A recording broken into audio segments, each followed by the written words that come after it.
Hey, hi, hello. Welcome to Diana Emerson. Today we're listening to An Unexpected Killer. This is Driven to Murder.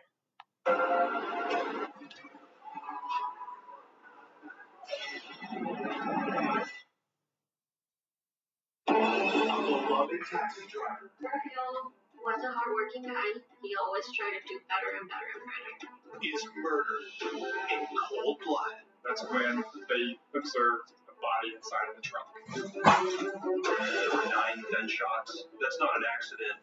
We have no leads. We have no suspects. Had no idea who could have done this to him. Police uncover a sinister trail of motives. A lot of people was jealous over Raphael. Raphael tended to like the ladies a little bit. Raphael had approximately $2,000 in his vehicle. But struggled to find suspects. People were asking, do we have to be scared? Is there a murder out there killing us Hispanics? We noticed on his license plate of his vehicle there appeared to be a blood stain. Until the bizarre truth turns the case on its head. We're calling him through the loudspeaker, trying to get him to come out of the house, which turned into an hours-long standoff. When that fingerprint came back with a second person, it really blew it wide open. We knew he was at the scene. That was a bombshell. That was a game changer in terms of the criminal prosecution. Ultimately, to come back to these two people was something that we never saw coming.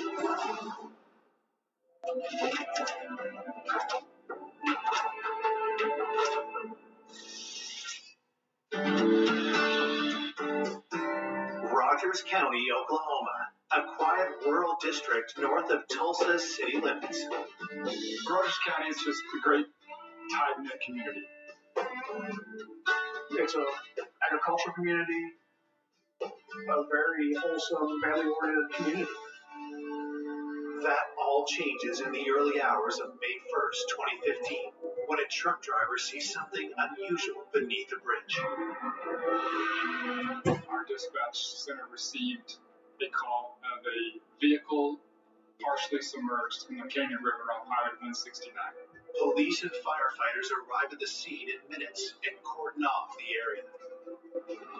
Emergency crews check to see if anyone is trapped inside.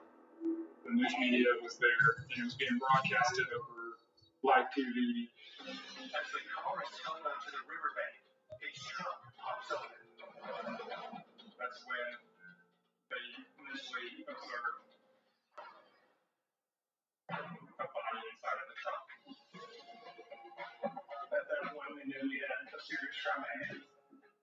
Rogers County Sheriff's detectives arrive and begin their investigation. When I arrived on scene, I observed a Hispanic male inside of the trunk. His pockets looked like they'd been rummaged through. Only when detectives move the victim's shirt do they realize the violent nature of the attack. He appeared to have several gunshot wounds to his chest area. There were 9 gunshots. That's not an accident. 9 gunshots is intentional. Somebody wanted to make sure that he did not survive his injuries. The first question facing detectives is who is the man in the trunk? We did not locate any type of identification or any wallet or anything that a normal person would have in his pockets. So it made it very hard for us to identify who he was. We were taking photographs of his tattoos and unique markings on his body. Inside of the vehicle, we found some cell phones. As the car was submerged, we got lucky that one of the cell phones was placed on the dash and it was fully intact, still operational. The detectives and forensics team comb the riverbank for further clues. We noticed a large amount of blood, and we suspected that was the area that the victim was initially shot.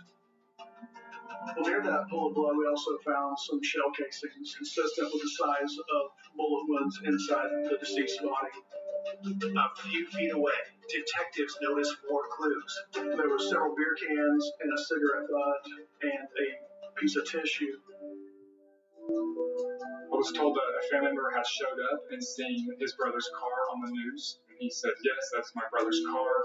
The young man's brother is Rafael Hernandez Torres, a taxi owner serving customers in Tulsa's Hispanic community. I showed him a photograph of a tattoo that I had taken from the victim's body. Oscar immediately identified the tattoo belonging to his brother and then began sobbing and crying because at that point we told him that his brother had been murdered. It broke my heart when I seen the pictures. It felt like the whole world just kind of ended.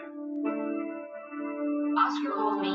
When I found out Rafael got shot, I didn't even know how to react. I was just shocked. I was like, how?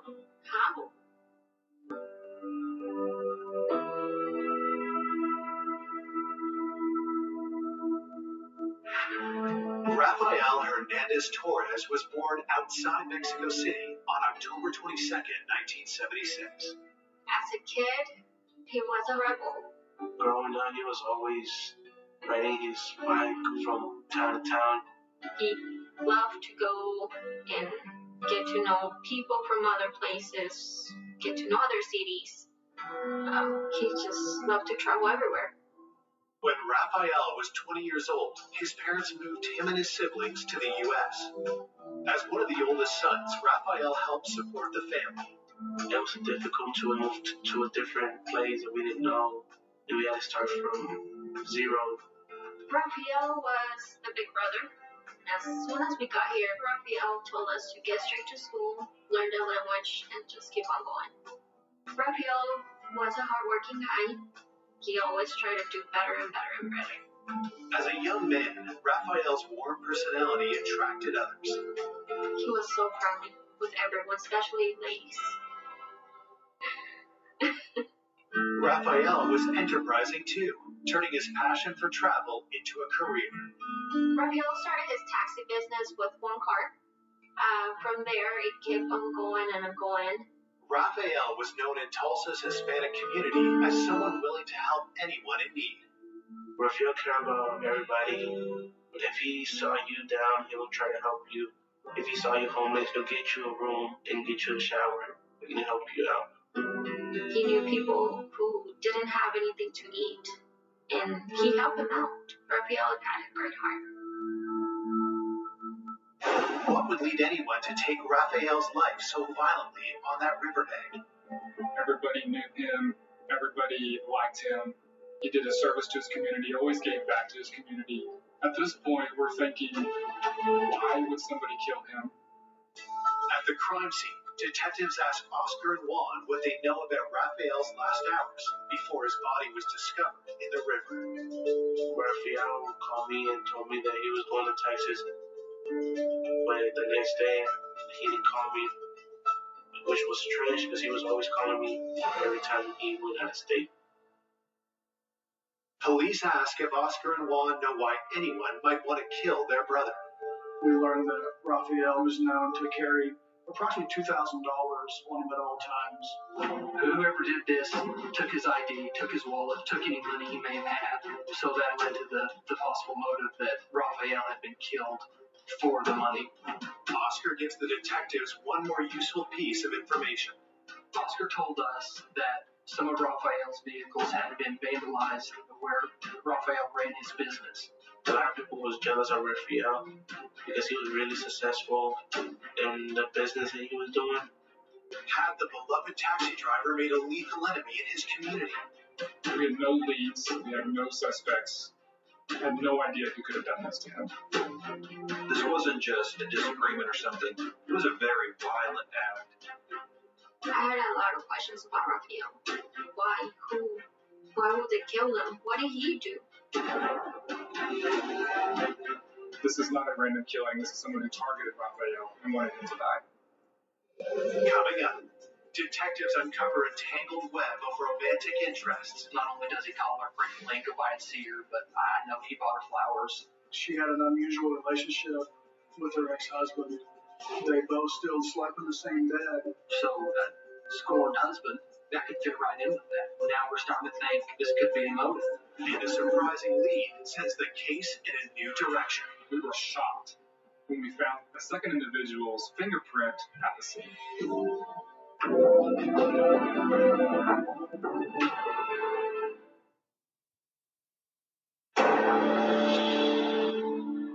After discovering Rafael Hernandez Torres shot dead and stuffed into the trunk of his own taxicab, detectives are trying to establish if it was a robbery gone wrong or if he'd been targeted by someone with a grudge. We were trying to see if we could locate who had vandalized Raphael's vehicles, see if there's anyone that had a motive or a reason to harm or murder Raphael. Detectives are also on the lookout for vehicles spotted near the bridge on the night of the murder. We established a tip line, and we got that number out to the news outlets. We received multiple tips from passerbys describing that they saw a truck on the side of the highway, a black SUV on the side of the highway, and then a silver car on the side of the highway. So we initially started looking for vehicles that could match that description in the hopes that we could run a name. Next, investigators head to the heart of Tulsa's Latino district, where Rafael based his business. The area of 21st and Garnett in Tulsa is a predominantly Latino community. Right at the heart of that is Santa Cecilia Plaza. There's grocery stores, there's hair salons, ice cream parlors, where the Hispanic community gathers with their families. Plaza Santa Cecilia is a place to go if you're Hispanic most of the time. Something's always happening. Raphael parked his vehicles outside of the Mercadito and also right next to the ice cream shop. Raphael spent every day walking around talking to these people. Raphael gave rides to people that needed them. He helped translate, and he's just well known in his community as a person always giving back and helping. Very kind and loving person. Raphael always says that's what he loved to do. He loved, helping out people. Detectives canvassed Raphael's friends at the plaza. They were shocked that he was murdered and killed. They were heartbroken. Was there anyone who had a reason to want him dead? It was well known in that community that Raphael had money, that he carried money with him. We spoke with Roman, who was considered a maintenance man around the area. We spoke with Felipe, who owned a grocery store, as well as Adon, who ran the ice cream cart. Adon came into contact with Raphael multiple times in a week as he pushed that cart up and down those businesses. We actually learned that people seemed to really like Raphael. No one really seemed to have a motive to harm him.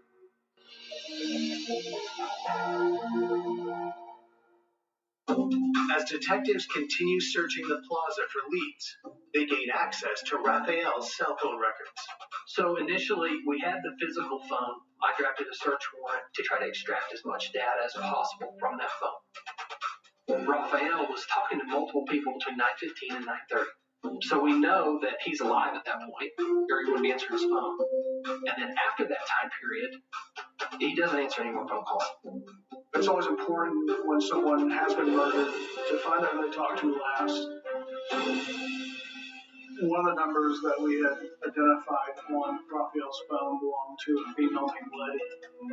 Letty worked at a laundromat near where Raphael kept his vehicles.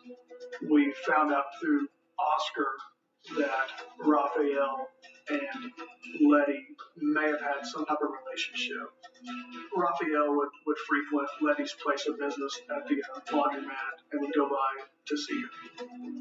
Not only does he call her frequently, go by and see her, but I know he bought her flowers. He took little gifts up to her. He took her to Dallas one time for one of his fairs, and they drove to Dallas and then drove right back. There's one more thing about Letty that gets the officers' attention. We also discovered that Letty was married.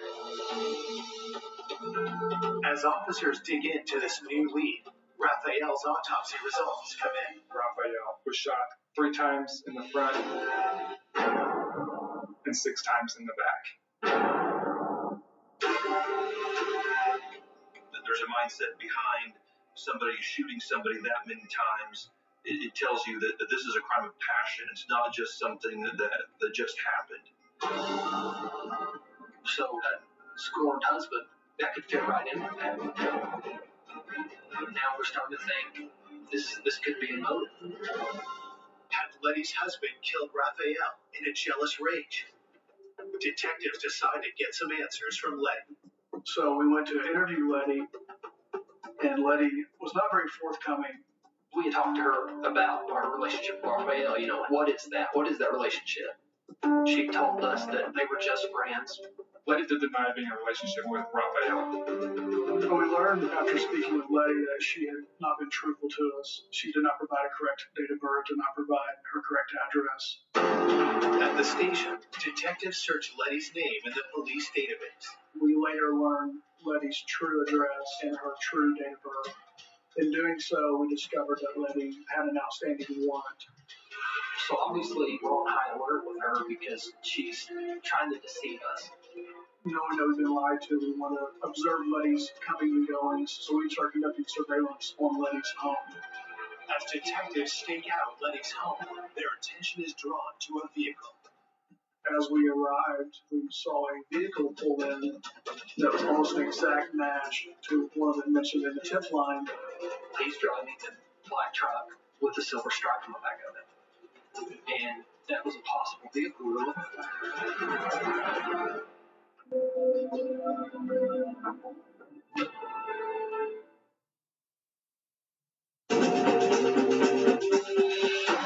Detectives investigating the shooting of taxi driver Rafael Hernandez Torres believe his friendship with laundromat worker Letty could have sent her husband into a jealous rage. First thing we decided to do when looking into Letty and her husband was we went to see who her husband's talking to. Then a truck pulls up in Letty's driveway that matches a vehicle spotted near the scene of Raphael's murder. So from there, we decided that we're going to make contact with the individual in the truck. Officers confront the truck's owner, who claims to be the friend of Letty's husband, Mario. Rogelio was basically crashing on Mario and Letty's couch. And they were putting him up for several weeks. While speaking with Rogelio, we noticed on his license plate of his vehicle that there appeared to be a blood stain. There's a bloody fingerprint on the tag of the truck. Looking under the truck, there's a piece of tissue that is kind of consistent with tissue that we found at the scene. Is this the evidence detectives have been searching for? They search the house and see what else they can find. During the search of that home, we did find a firearm inside the home. We submitted that to the state crime lab. We had a victim that had been killed, put into the trunk of his vehicle, and then that vehicle was subsequently pushed into the river. It was a very narrow window of time that all this happened in. So in most of the investigators' mind, it's a very good possibility that there's two people involved in this. Well, we got what we believe could be the possible vehicle. We have evidence that Letty's husband and this friend of his could be our suspects. And we're thinking this is the big crack to the case that we've been looking for. Police bring Mario and Rogelio in for questioning. They ask Mario about Raphael. Have the taxi driver's advances on Letty made him a target? Mario was familiar with that Raphael had bought his wife flowers and was known to stop by her place of business frequently, but he did not seem to be very upset by that. Mario insists that he was never jealous of Raphael because he and Letty are divorced. We discovered that Letty had an unusual relationship with her ex-husband. They both still lived in the same house. They lived there with their children. They even slept in the same bed. She was kind of out seeing people. He didn't care. Mario also insists that he was at home asleep on the night of the murder. Rogelio gives the same alibi, insisting that he never left the house that night. Their alibis were not really solid. We were worried about them being co-conspirators, so at the time, we weren't putting just a whole lot of stock into that. Officers press Rogelio about the blood on his license plate. But we talked to him about the blood on it, and he's got a good excuse for that. He cut his finger trying to put the tag on, and the bloody fingerprint is his blood. They were more than willing to provide their DNA and fingerprints to clear themselves. Despite officers' suspicion of Mario and Rogelio, The lab results tell a different story. We have DNA from the scene, and Rogelio and Mario don't possess that DNA. The firearm inside the home did not match bullets that we found in Raphael. And based on their phone numbers, they were at the scene. We found zero evidence linking them to the crime, and that whole theory really started to fall apart quick. We were going back to the drawing board and start over again. We weren't sure on where to go from here, other than talking to the community. It was very frustrating during this point. With each passing day, pressure to solve the case is only increasing.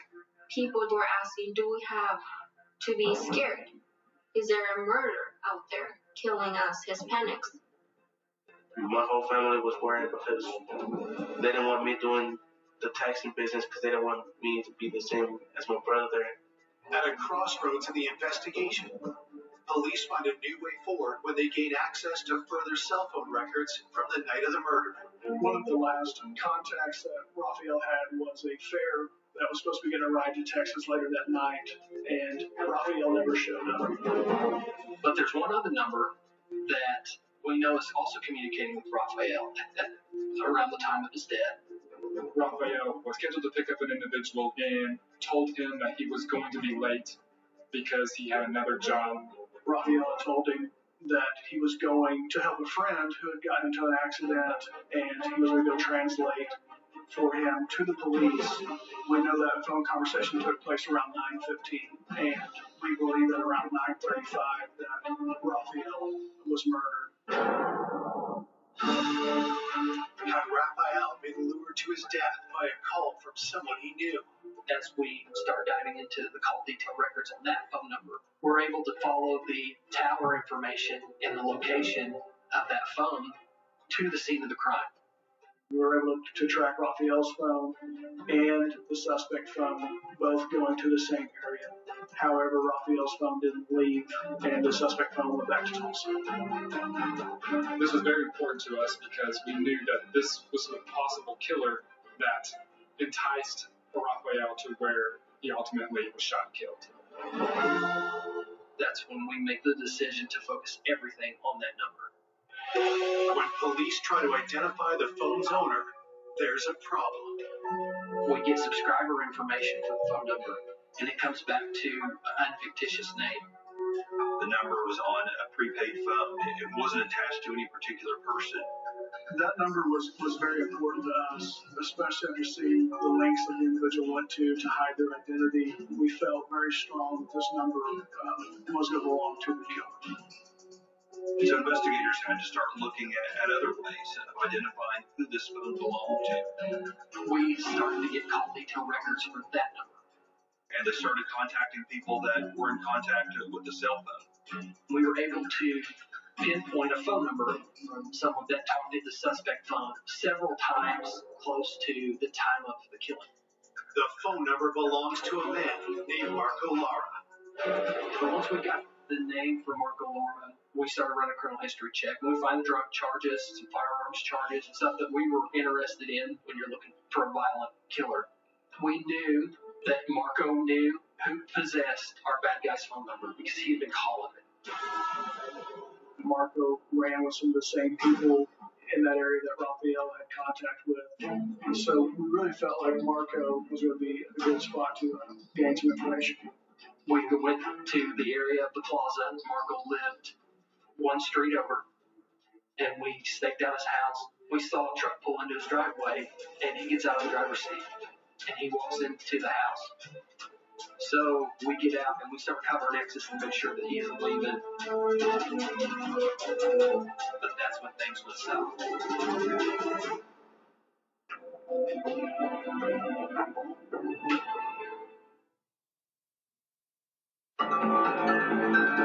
2 weeks after cab driver Rafael Hernandez Torres is found shot dead in the trunk of his car, police are about to confront Marco Lara, a man they believe may know the identity of the killer.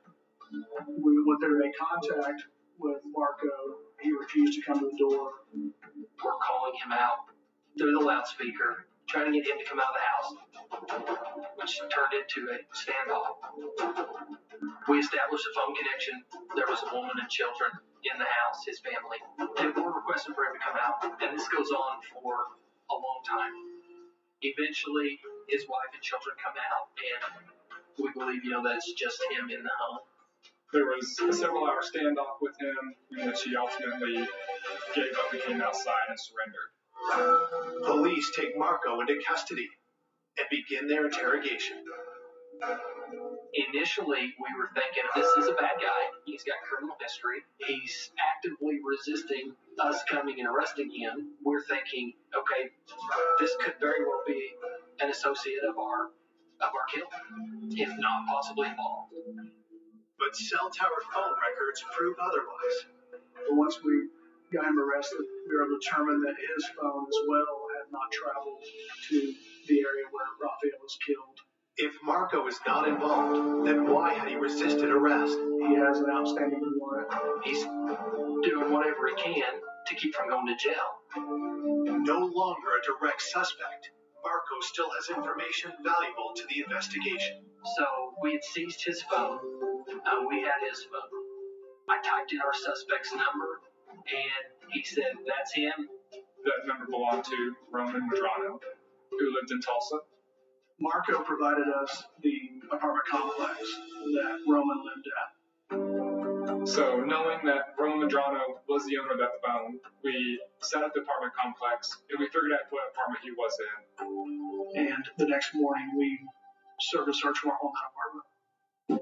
When detectives search the apartment where Roman Medrano lives with his wife Blanca, they're surprised by what they find. As we entered the residence, I noticed there was no furniture. It appeared that Roman maybe didn't have a lot of money. Maybe he was struggling to pay his bills. We find that there's very little in the way of furniture, and it looks like things are being sold off. There's IRS paperwork scattered about. Searching through Blanca's purse, officers make a discovery that raises their suspicions further. There was approximately $2,000 in her purse. Raphael had approximately $2,000, in his vehicle. And now our suspect's wife has this large sum of money in her purse that is pretty close to the amount. We had the one suspect number that we had determined to belong to Roman Medrano. At that point, we felt we had enough to bring Roman and his wife in for questioning. At the police station, detectives first interview Roman's wife, Blanca. Blanca initially denied knowing who Raphael was. Blanca told us that she was not given a ride by Raphael, that Roman has nothing to do with this. Then how to explain the $2,000 in her purse? Roman doesn't have any money. He's worried about losing his roof over his head. It's well known in the community that Raphael carries lots of cash with him. So I don't think it was any secret that by killing Raphael that Roman could get a payday out of that. Blanca basically told us that Roman was with her the night of the homicide, that he's always home.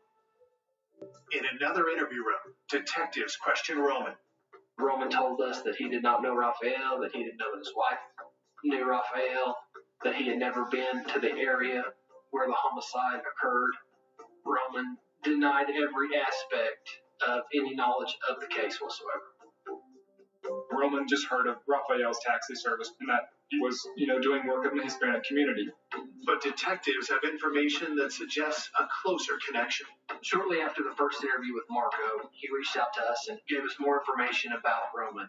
Marco told us that he had overheard Roman and another individual talking about how Raphael had given Roman's wife, Blanca, a ride in his taxi cab to the Tulsa County Jail. Pressed further, Roman admits to knowing more about Raphael than he first let on. Raphael had a successful business and tended to like the ladies a little bit. Roman did not like the fact that she was taking rides with Raphael. He still wasn't willing to tell us that he was, at the scene of the crime. Confronted with Roman's admission that she'd taken rides with Raphael, Blanca's story begins to change. Now she knows Raphael. She's telling us that they had talked, they knew of each other. Blanca began to tell us that during one of her rides with Raphael, that he came on with her and that she believed that it was inappropriate and told Roman about it. We had learned that Raphael had made comments to Blanca as trying to hit on her, and that this was very upsetting to Roman. Blanca described Roman as a very jealous man. Had something happened between Raphael and Blanca that triggered Roman to seek revenge? Based on how many times they were shot, there was a personal element to this. We believe that Raphael's conduct towards Roman's wife could have been a motive to kill him. At this point in the investigation, we definitely feel like we have our guy.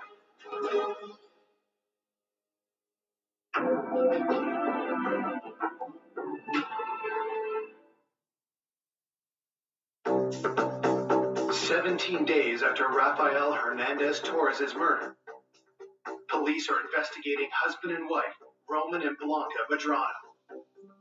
There were two angles that led us to Roman. One was jealousy. We knew that Roman was aware of Raphael giving a ride to Blanca. Roman believed that Raphael disrespected his wife by coming on to her as she described, which would indicate a motive behind Raphael's killing. But we also knew that Roman was struggling financially, and we had every reason to believe that Roman would know that Raphael carried money with him. We definitely feel like we've got probable cause to arrest him. We feel like we have our guy. We don't know if there's another individual at this point, but we know we've got at least one of them. Under questioning, the couple remains adamant in their denials. Roman would never come out and tell us the truth. Roman told us that he had never been to the area where the homicide occurred. Blanca gives us an alibi for Roman and says that he's at the house with her. We knew that wasn't true because it was Roman's cell phone that was at the scene.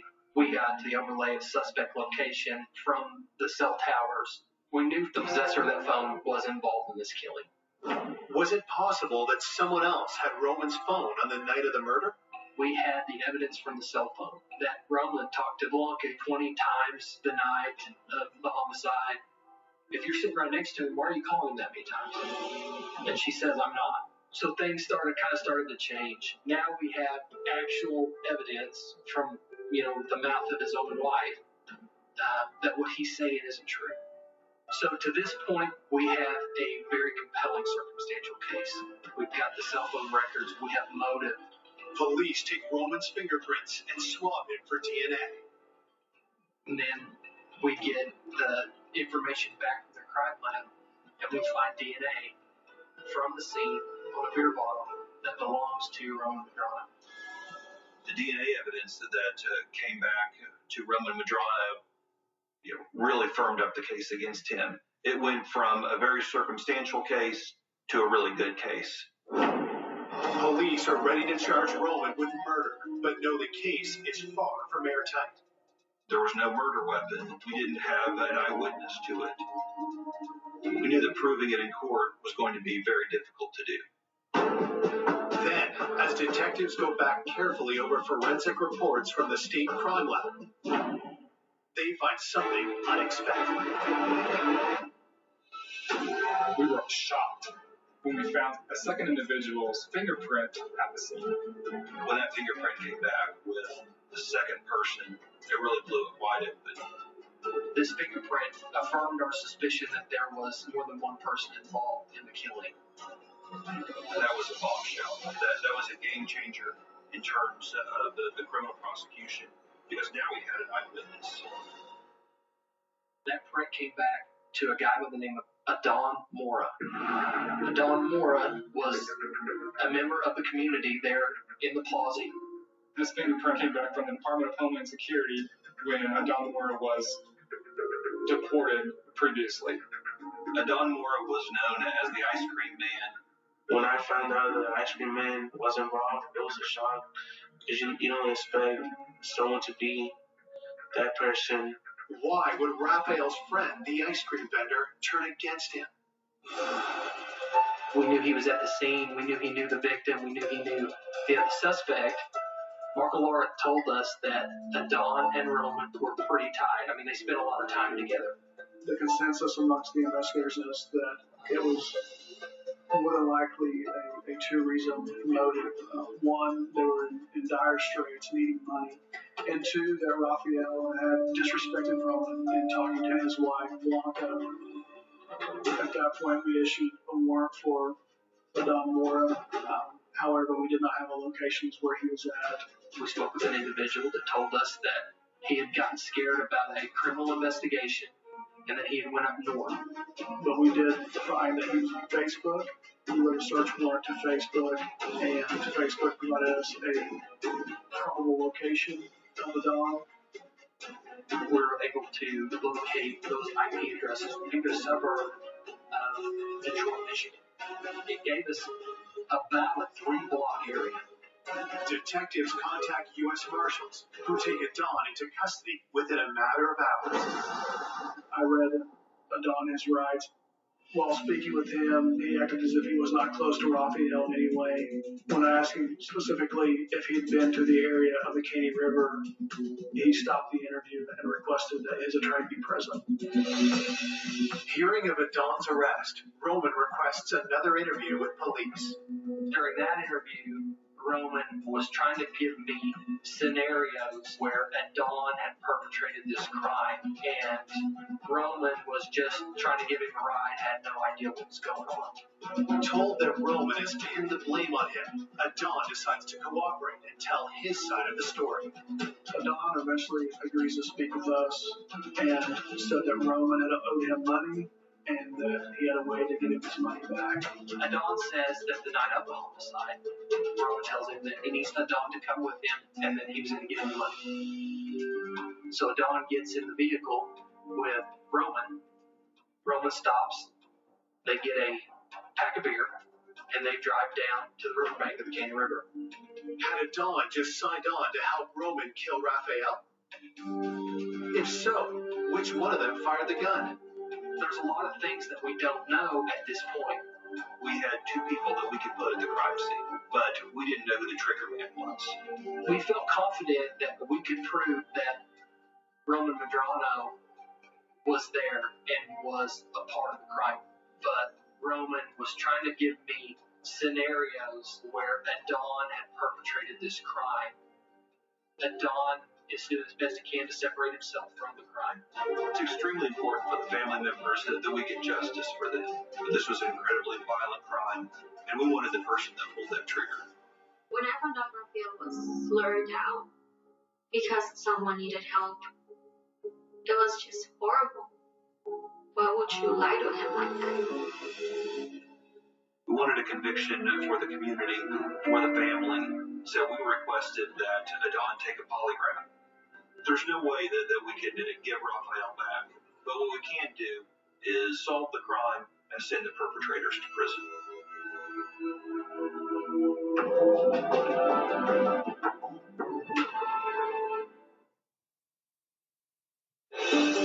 Police now have 2 suspects in custody for the shooting of Rafael Hernandez Torres, Roman Medrano, and Don Mora Ramos. Ultimately, to come back to these 2 people was something that we never saw coming.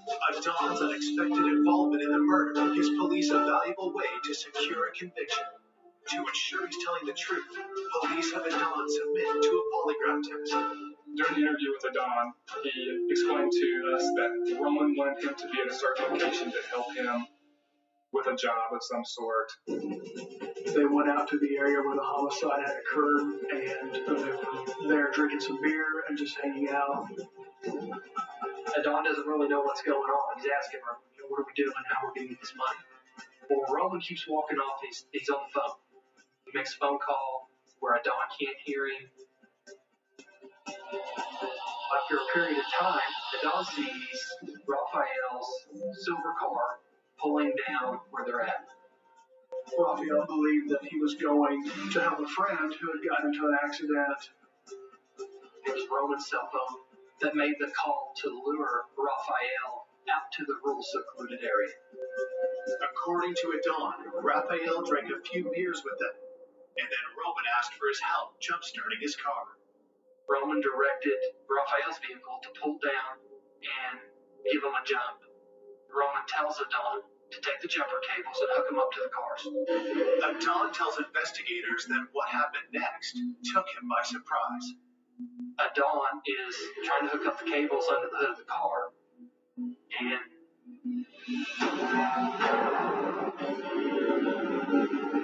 he hears the gunshots. He looks up and says that he sees Roman standing over Raphael, and that Raphael has been shot several times. Adon fingers Roman as the triggerman, as the actual killer. The polygraph test confirms that Adon is telling the truth. That was the last piece of evidence that we needed. The information that he gave was truthful. And it became clear that Roman was really the one that had a personal vendetta against Raphael and the financial motive for it. But we knew Adon participated. We knew he helped out with it. Adon admitted that he put Raphael's body in the trunk and helped push the vehicle into the river. And Adon said he was afraid that Roman was going to shoot him as well. Adon never says anything about the money. Adon just says that he's worried that he's going to be next. Now he's a witness to this crime. And so Adon, because of that fear, fled the area shortly after the crime had happened. Ultimately, we charged Adon with accessory and gave him a 15-year sentence. Adon was there. He could have stopped this, and he didn't. He could have cooperated, and he didn't. So he needed to go to prison. Roman entered a plea of no contest to murder in the first degree, and the judge sentenced him to life in prison with the possibility of parole. When this investigation started, it was a true whodunit. We weren't certain on who was involved or why they would want Raphael killed. For such a violent act to be committed over a couple $1,000s and an offhand comment to Roman's wife is unexplainable. It was a cruel and unusual way of getting back at somebody for being jealous and wanting the things that he had. Raphael was a generous man, a benevolent man, and they took advantage of that. They knew that he would be willing to help them, and they used that good nature against him and ultimately lured him out there and murdered him. My whole family felt relieved because we finally got justice from my brother Raphael, because his death didn't go in vain. My feeling and thought about these people was always like, why? Why? What problem did they have with Raphael? I don't know. Today, the Hernandez Torres family does everything they can to keep Raphael's memory alive. Raphael was like a role model for everybody. He was the biggest role model for me because he showed me, even when I'm down, to always get up and fight for what I like. I would just love for Raphael to be remembered as a crazy, funny, flirtatious guy who thought of helping other people. Always something or someone who remembers Raphael and talk about his life, and we just all start crying. And we wish he was still here, but he's still with us.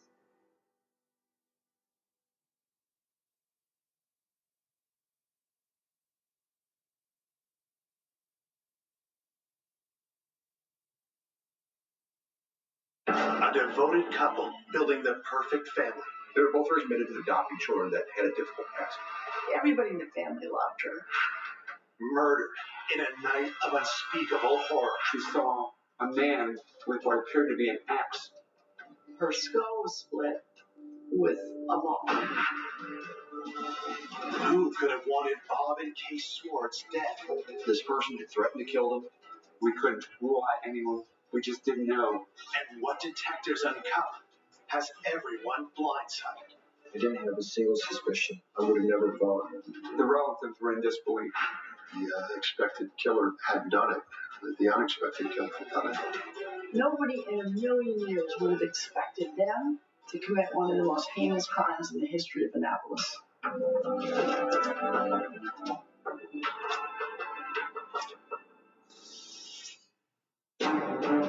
On a cold winter morning in 1984, police in Cape St. Clair, Maryland, receive an eerie call.